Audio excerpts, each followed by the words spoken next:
Bom dia! Muito bom dia para todos vocês que estão entrando por aqui. Sejam bem-vindos e bem-vindas. Bom dia, quase boa tarde, né? Finalzinho de manhã. Espero que estejam todos bem. A doutora já está por aqui e farei uma apresentação do nosso tema de hoje.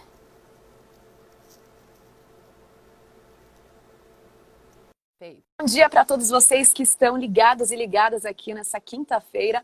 Nosso bate-papo de hoje é sobre AVC e Covid-19. Bom dia, doutora. Bom dia, Nivien, tudo bem? Olá a Tudo bem? todos que estão aqui nos ouvindo, né? Muito bacana a gente poder falar de um tema tão importante. Essa é a doutora Ana Paula Penha Dias. Hoje temos a presença da médica neurologista e vamos falar, como eu havia dito, da relação entre o AVC e a Covid-19. Mas, doutora, antes de começarmos, eu queria fazer uma breve apresentação. Você que tem um currículo aí extenso, mas vou dar aqui uma pincelada para todo mundo que está por aqui acompanhando a conhecer melhor. A doutora Ana, ela é formada pela Faculdade de Ciências Médicas de Santos, com residência em Neurologia no Hospital das Clínicas. Além disso, ela também já foi coordenadora do Serviço de Neurologia do Complexo Hospitalar de São Bernardo, secretária municipal de saúde em Santo André, diretora da Atenção Básica em São Caetano do Sul e hoje em dia a doutora Ana atende como neurologista no seu consultório e também pela Rede Dor. Muito obrigada, viu, pela presença aqui hoje. Tenho certeza que vai esclarecer muitas dúvidas, vai esclarecer esse assunto, né, que é tão importante nos dias atuais. Muito obrigada, viu, Nivien? Até assim, em relação à minha trajetória profissional, né? Acho que tem uma coisa que é bem interessante, que é relacionada aí ao que eu já fiz, que é o AVC, né? Então, você disse, realmente eu coordenei o serviço de neurologia aqui de São Bernardo do Campo durante muitos anos e a minha tese de mestrado, eu tenho mestrado em gestão de saúde pública, né, pelo Sírio-Libanês, e a minha tese de mestrado foi justamente a implantação da linha de cuidado do AVC aqui no município de São Bernardo do Campo, que é algo que eu tenho muito orgulho, que é onde eu moro, que é onde hoje está meu consultório. Então hoje eu sei que a coisa está andando super bem para quem tem um AVC aqui na cidade. Ah, que legal, que bom. De novo, muito obrigada pela presença. Então, vamos começar. Vamos lá. Para a gente poder começar esse assunto que tem tantos detalhes, né, que eu sei que você vai abordar aqui com a gente. Para início, como que as pessoas podem identificar os possíveis sintomas do acidente vascular cerebral e também de um derrame? Na verdade, assim, o derrame, ele é a forma que o público leigo chama o AVC, né? O AVC seria o nome técnico, né? O acidente vascular cerebral ou acidente vascular encefálico. E o derrame é o nome aí mais popular que as pessoas conhecem, né? O AVC, é importante a gente dizer, Nivien, que ele pode ser isquêmico ou hemorrágico, tá? E os principais sintomas é o início súbito, o início assim de uma hora para outra, de alguns sinais que eu vou dizer aqui que é importante as pessoas conhecerem, porque se surgirem, as pessoas precisam imediatamente ligar para o SAMU 192 ou procurar um pronto atendimento o mais rápido possível. Quais são esses sinais, esses sintomas? Então, se você tiver subitamente dificuldade para falar, então, ou você ou alguém que você convive, né, tem uma dificuldade para falar alguma palavra ou para entender o que a gente está falando. Se a gente tem subitamente um desvio de rima, então eu vou dar um sorriso ou eu vou falar e a minha boca entorta, tá? Ela vai mais para um lado. Se eu tiver dificuldade para movimentar, para levantar os braços ou as pernas, então dificuldade para andar ou para levantar os braços, né? Sim. Se eu tiver dificuldade em qualquer uma dessas coisas que eu disse, eu já provavelmente eu estou diante de um AVC e eu preciso imediatamente procurar o serviço médico de urgência, tá? Entendi. Mas também existem outros sintomas, como por exemplo, uma tontura de início súbito, com muito vômito e dificuldade para caminhar, alterações visuais também, visão dupla, não enxergar direito. Tudo isso, se começa de uma hora para outra, pode ser um AVC. Entendido. E qual é a relação entre o acidente vascular cerebral, né, o AVC, e a Covid-19? Tá, essa pergunta é uma pergunta muito interessante, porque assim, desde que começou a pandemia, né, nós já vivemos aí alguns momentos em relação ao AVC e à Covid, tá? Uhum. Teve um momento lá no começo, né, da pandemia, até um trabalho que foi feito lá na China, em Wuhan, onde eles estudaram mais de 200 pacientes com Covid confirmado, e eles observaram um índice de até 6% de AVC dentro dos pacientes com Covid, tá? E lá a gente começou assim a pensar, né, a comunidade científica, de que poderia ter uma relação realmente de que o Covid daria mais AVCs, né?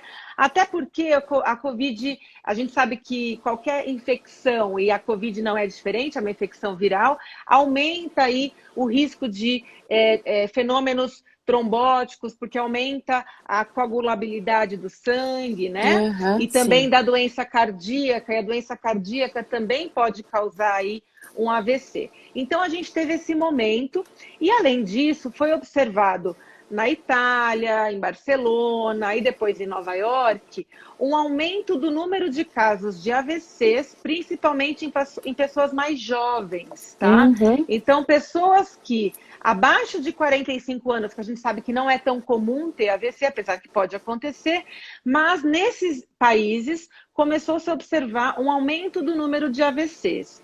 E alguns desses pacientes foram depois testados positivos para Covid. Ou Uhum. seja, a conversa ficou assim: será que o AVC pode ser a primeira manifestação da Covid, né? E aí, claro que a gente está, é tudo muito recente, né? A gente, para fazer trabalhos científicos sérios, a gente precisa de um número grande de pessoas, a gente precisa fazer esse estudo aí em multicentros, né? Em vários hospitais, Uhum. randomizados. Então, de um lado eu tenho pessoas que têm a Covid, de outro lado eu tenho pessoas que não têm a Covid, mas até pela velocidade com que tudo se instalou, né? A pandemia foi avassaladora. Alguns trabalhos foram... na verdade, foi saindo muito assim, relato de caso. Então, em Nova York, eles publicaram, né, no New England, que é um jornal de grande impacto, um relato de um hospital de Nova York com 5 casos de AVCs em jovens no começo de abril. E esses casos de AVCs em jovens, todos positivos para Covid, tá? Então, a gente tem, de um lado, né, um aumento aí do número de AVCs relacionados à doença infecciosa, a Covid, mas, por outro lado, a gente tem uma preocupação muito grande, que é algo mais recente, que já estava sendo observado nos países, mas a OMS, há cerca de 15 dias atrás, lançou como um grande assim, alerta de que as pessoas estão demorando muito para chegar no hospital depois de ter um AVC. E, além disso, as pessoas estão indo menos ao hospital. Então, além de estar demorando para chegar, tá chegando, assim, Elas, comparado com o que estava, por exemplo, ano sim. passado, em 2018, a gente teve uma redução muito grande do número de AVCs. E elas também.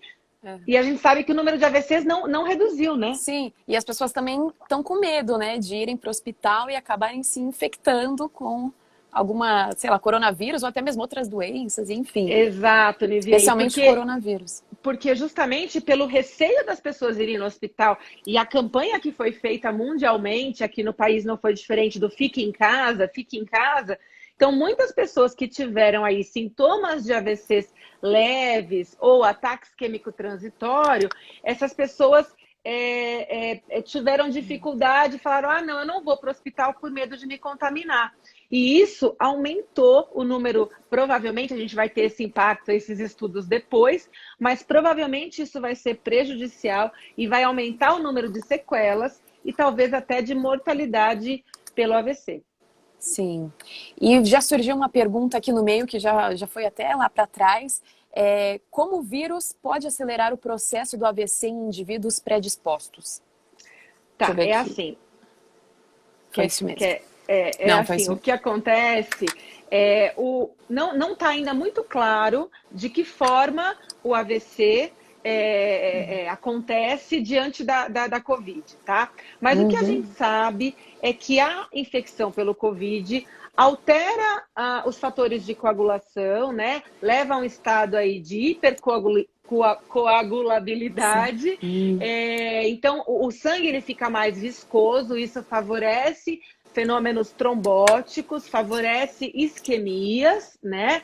E a gente viu também AVCs pelo Covid, AVCs de grandes vasos, AVCs trombóticos mesmo, né? Então, de carótida, de cerebral média no início antes quando assim que ela bifurca, ela fica mais grossa, depois ela vai ramificando e vai ficando menorzinha, e aí sim a gente tem os AVCs de pequenos vasos, e também lembrar que o Covid, ele dá doença cardíaca, e as doenças cardíacas, elas acabam gerando também um potencial êmbolo que vai causar o AVC lá no cérebro, né? Então, a gente ainda não está muito claro de que forma que o Covid altera a parede do vaso, mas talvez aí uma vasculite, uma inflamação do vaso, levando ao AVC. Mas, como eu disse, ainda são dados preliminares, que tem muita gente aí da comunidade científica estudando isso para trazer dados mais concretos para a gente. É muito recente, né, esse assunto. Exato. Então, o coronavírus ele pode acarretar em outras doenças que são desencadeadas por conta do acúmulo de coágulos no sangue, né? Assim como acontece por com o AVC. exemplo, o infarto, né? O infarto agudo do miocárdio, né? Assim como a gente tem observado mais AVCs, também mais infarto do miocárdio, né? Então, muitas pessoas com doenças cardíacas aí relacionadas ao Covid. O Covid também está dando muita doença renal, pacientes indo para hemodiálise, também causando um distúrbio que a gente chama de coagulação intravascular disseminada, causando fenômenos trombóticos de extremidades, né? Então, realmente o Covid parece que tem um distúrbio de coagulação importante associado. E para quem já está diagnosticado com o Covid, quais são as medidas de prevenção que vocês profissionais da saúde, estão realizando nesses pacientes contaminados para que eles não tenham AVC? Existe isso? Ter uma análise do quadro para tomar cuidado para que não haja complicação? Assim, que não desencadeie um AVC? O paciente com Covid, a gente tem, obviamente, uma vigilância muito maior, tanto para aqueles que estão em isolamento domiciliar, quanto para aqueles que estão internados, né, hospitalizados. E aí existem protocolos em cada serviço de saúde para a introdução de anticoagulantes, de antibióticos, de corticoide, tá? E com isso a gente tenta ao máximo que o paciente não desenvolva um AVC, mas nem sempre a gente consegue. Muitas vezes o paciente com Covid ele desenvolve um AVC dentro do hospital. A gente tem visto isso com alguma frequência. Mas também o contrário é verdadeiro. O AVC ele pode ser a primeira manifestação da Covid, né? Isso tanto é que o protocolo de atendimento ao AVC agudo tem sido modificado nos países. Então, por exemplo, se eu chegasse no hospital com suspeita de AVC, eu era visto por uma equipe de médicos, enfermeira e tal, e imediatamente eu era levado para tomografia de crânio para ver se eu era candidato a uma terapia específica que é o trombolítico, que eu queria falar daqui a pouquinho isso, tá? Que é, a partir daí, a importância da gente ir rápido para o serviço de emergência, tá? Entendi. E aí, para a gente ter ideia do impacto que teve a Covid na mudança do atendimento, o paciente que chega com suspeita de AVC nos serviços de saúde hoje em dia, eles têm sido submetidos não só à tomografia de crânio, mas também à tomografia de tórax, mesmo que ele seja assintomático e mesmo que ele não tenha nenhum histórico de contato com alguém que teve Covid, nada disso, tá? Entendi. Porque diante de uma pandemia, a gente considera que todo AVC é potencial Covid. E nós aqui do Brasil estamos fazendo isso, né, baseados aí na recomendação da Sociedade Brasileira de Doenças Cerebrovasculares, porque a gente está aprendendo com os outros países que já passaram por isso, né? Principalmente Itália, Espanha e Nova York. E Estados Unidos, com a cidade de Nova York. Sim, entendido. Obrigada pela resposta. E as pessoas que já tiveram AVC ou têm histórico familiar, né, na família, quando ao contraírem a Covid-19, elas têm um risco maior de terem outro AVC? Isso também tem sido estudado, né? Assim, o paciente que já teve um AVC, ele tem uma chance, principalmente se ele já tem alguma sequela, se o AVC for maior, ele tem uma chance de desenvolver uma COVID de forma grave, né?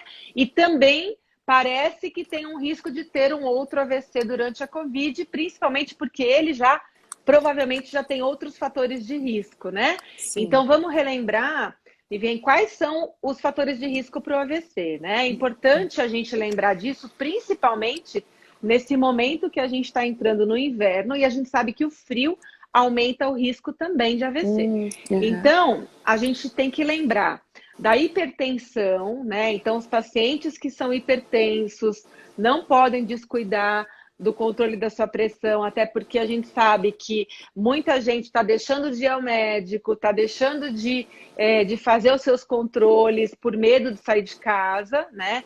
Então, é muito importante controlar a pressão, controlar a alimentação. Então, não é porque está em casa, quarentena, isolamento social, que pode comer comida gordurosa, salgada, fritura. O estilo de vida influencia, né? Influencia diretamente, porque se a gente tem a gente perde o cuidado aí com a alimentação, por exemplo, eu posso descompensar a pressão, o meu diabetes, né, que é um outro fator de risco importante, e a minha dislipidemia, o meu colesterol alto. O colesterol alto também causa AVC, tá? Além disso, a gente sabe que a obesidade também causa AVC, né? E o sedentarismo, tá? Então, a gente está falando de fatores de risco que geralmente aumentam o AVC e também levam a formas graves de Covid. Então, se a gente for observar, tudo isso acaba se conversando, né? Lembrar também que durante aqui a pandemia, a quarentena, as pessoas, por estarem mais ansiosas, elas têm ingerido mais bebida alcoólica, né? Então, o etilismo, infelizmente, tem sido uma realidade, tanto para as pessoas que já sofriam do abuso de álcool, quanto pessoas que ingeriam, eventualmente, aos finais de semana, têm feito uma ingestão maior de álcool, tá? E cigarro, né? Os tabagistas, pela ansiedade, por estarem mais dentro de casa, também têm fumado mais. Então, tudo isso acaba aumentando a chance de um AVC, além de aumentar a chance de um COVID de forma mais grave. E a doutora comentou da época do ano, do inverno. O que isso influencia? De que forma isso influencia diretamente? O que a gente sabe é que o inverno, né, as temperaturas mais frias, principalmente temperaturas abaixo de 15 graus, elas levam a um aumento de risco de doenças cardiovasculares, aumento de mais ou menos 30% de infarto agudo do miocárdio e mais ou menos 20% de AVCs, tá? E por que isso acontece? Porque durante o frio, o nosso corpo, ele tenta guardar calor, né? E como é que ele guarda calor? De algumas maneiras. A liberação de catecolaminas, né, de substâncias aí, adrenalina, norepinefrina, contraem os vasos, então faz a vasoconstrição para tentar manter a temperatura do corpo mais alta. E essa vasoconstrição, ela aumenta a pressão arterial. Então, pessoas que já são hipertensas, que já têm problemas, já são idosos, já são hipertensas, no frio tem uma chance muito maior pela própria vasoconstrição do frio. Além disso, no frio, para manter também a temperatura do organismo, existe um aumento na viscosidade, nas proteínas do sangue que deixam ele mais grosso, mais viscoso. E isso aumenta a chance de isquemia, tá? Então, é muito importante também durante o frio, além da gente se manter agasalhado, evitar a exposição a baixas temperaturas, também é muito importante a gente lembrar de cuidar da ingestão de líquidos, né? Lembrar de beber bastante água, cuidar da alimentação, ingerir frutas, verduras, porque essa ingesta maior de líquidos, de alimentos mais leves, vão diminuir essa viscosidade do sangue. Sim, entendido. E a doutora anteriormente, agora há pouco, comentou que ia falar sobre um caso trombolítico, explicar pra gente o que seria. Isso. Na verdade, assim, lembra que eu falei lá no comecinho que eu implantei a linha de cuidado aqui do AVC, fui uma das responsáveis aqui em São Bernardo, né? Sim. E o que é essa linha de cuidado do AVC? ela engloba, são várias coisas. Na verdade, a linha de cuidado é quando o paciente tem o evento, até ele, para onde ele chama o SAMU, vai para a UPA, vai para o serviço de referência em neurologia, é tratado, fica internado, depois ele volta para casa para reabilitação. Tudo isso a gente chama de linha de cuidado do AVC, né? Que é preconizado pelo Ministério da Saúde desde 2012 e que a gente conseguiu implantar aqui em São Bernardo. É importante a gente saber que existe uma medicação que se chama trombolítico, né? Que é feito se o paciente chegar ao serviço de urgência e emergência com até 4h30 do início do déficit, tá? Então, existe uma medicação que é autorizada e recomendada pelas autoridades mundiais e brasileiras desde 2012, que é o trombolítico, alteplase, que se a gente faz... então, por exemplo, eu tenho um AVC. Quanto antes eu chegar no serviço de urgência e emergência, melhor, porque eu consigo fazer essa medicação e eu consigo reverter os meus sintomas, as minhas sequelas. Com isso, eu diminuo a quantidade de sequela, os dias de internação e diminuo a mortalidade. Por isso que a gente faz campanha de AVC, não fique em casa, né? Uhum. No meu Instagram, doutora Ana Paula Pena, tem lá um vídeo que a gente colocou que foi feito pela Rede Brasil AVC, que é uma rede com os neurologistas mais de peso aí no Brasil para doença cerebrovascular, que é justamente isso, AVC não fica em casa. Teve o sintoma de AVC, corre para o hospital, porque existe a chance de você receber essa medicação e ficar sem sequela e diminuir a tua mortalidade. E, na verdade, se você não sabe para onde ir, o que a gente faz na campanha é: teve um sintoma, liga para o SAMU 192. Isso que eu ia perguntar. Isso.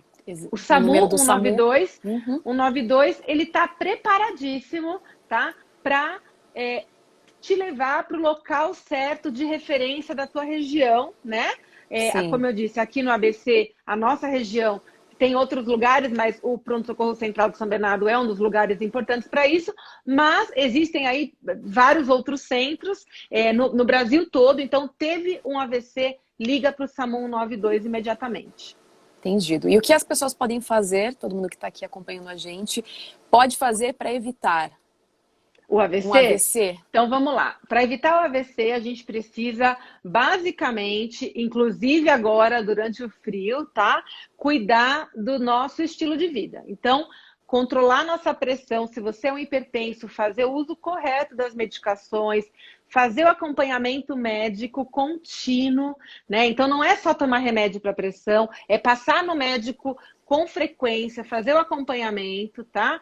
Controlar a sua glicemia, se você é um diabético, fazer tratamento direitinho, colesterol, cuidar do teu peso, né? Então, se você é um obeso, você precisa cuidar do teu peso aí com dieta, com atividade física, evitar o sedentarismo e fazer uma atividade física regular. Isso protege o nosso corpo das doenças cardiovasculares, infarto, AVC, né? Se você fuma, parar de fumar imediatamente. Se for muito difícil parar de fumar, principalmente nesse momento de pandemia, reduzir ao máximo, né, a quantidade de cigarro, não beber, não ingerir bebida alcoólica, tá? Porque dessa forma a gente diminui muito o risco. É claro que os idosos, eles já têm um risco natural, então não se você fizer tudo isso que eu tô falando, não é garantia que você não vai ter um AVC. Porque se você tiver mais de 65 anos, você já tem uma chance maior de AVC.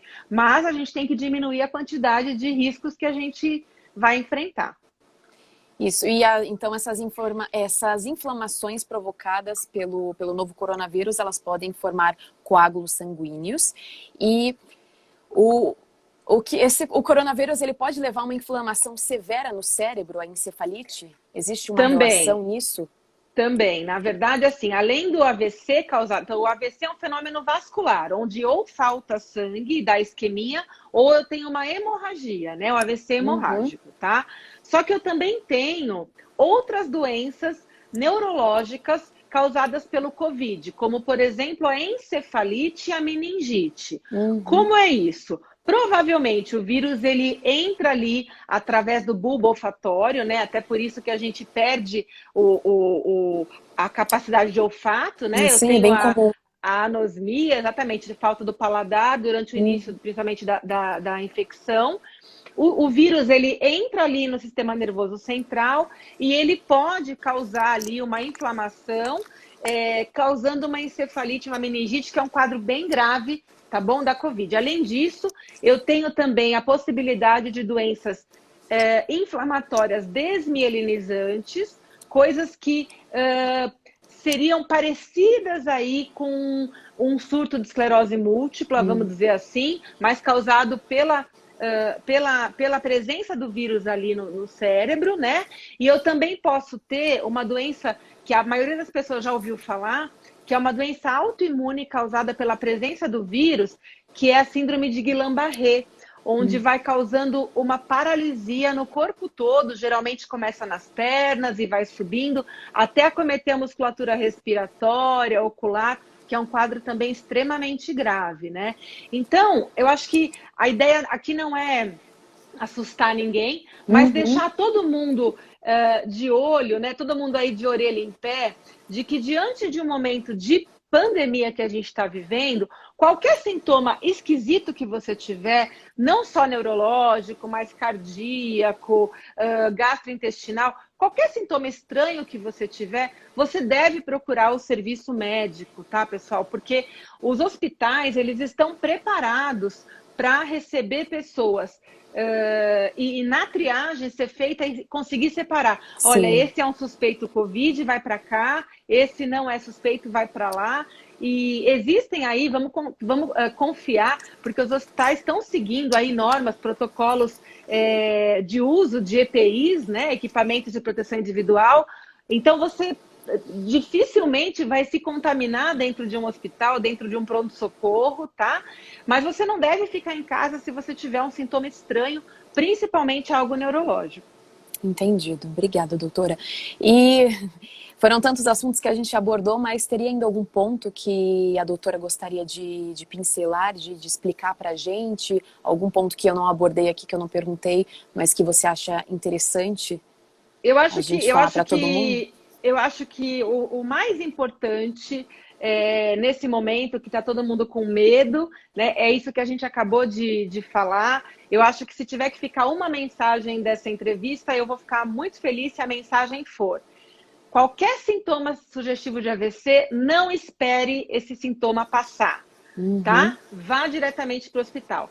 É a campanha AVC Não Fique em Casa, né? Da Rede Brasil AVC, do Angels, enfim, que a gente tem feito, que eu tenho também trabalhado. AVC Não Fique em Casa, qualquer sintoma sugestivo de AVC. Ah, mas eu não sei se é. Ah, mas de repente vai passar. Na dúvida, mas de repente pode ser estresse. Pode sim, tomara que seja estresse. A gente tem pego muito paciente com sintoma neurológico, entre aspas, né? Sintomas sugestivos aí de pode ser um AVC, mas quando a gente vai ver na evolução, era só estresse, era só nervoso, era só ansiedade. Sim. Tomara que seja, mas não vamos esperar, não vamos pagar para ver, vai para o hospital e lá o especialista vai te fazer o diagnóstico e vá o quanto antes. É isso, todo mundo se cuidando, né, e prevenindo. Exatamente. Doutora Ana Paula, eu quero te agradecer, viu, pela presença aqui hoje. Tantos esclarecimentos, né, de um assunto tão relevante e importante, também muitas dúvidas, né, que ficam no ar, porque são muitas informações que a gente recebe. Então, muito obrigada, viu, pela sua disponibilidade, a sua presença aqui hoje. E obrigada também a todo mundo que acompanhou esse bate-papo. Vai ficar salvo aqui no nosso Instagram. Legal, quem quiser voltar, se alguém perdeu eu queria te agradecer, Niviane, de verdade o convite, o espaço, a tua gentileza aí conduzindo a entrevista. Queria dizer que o meu Instagram é o doutora Ana Paula Pena, não é esse aqui que eu entrei, eu tive um probleminha ali na conexão, tá bom? Sim. E é isso, sempre que precisar, só me chamar que eu vou estar aqui. Muito obrigada. Obrigada, um ótimo dia para você, um ótimo dia para todo mundo que acompanha. Bom dia. Beijo. Tchau, pessoal. Obrigada por participar. Tchau, tchau. Tchau.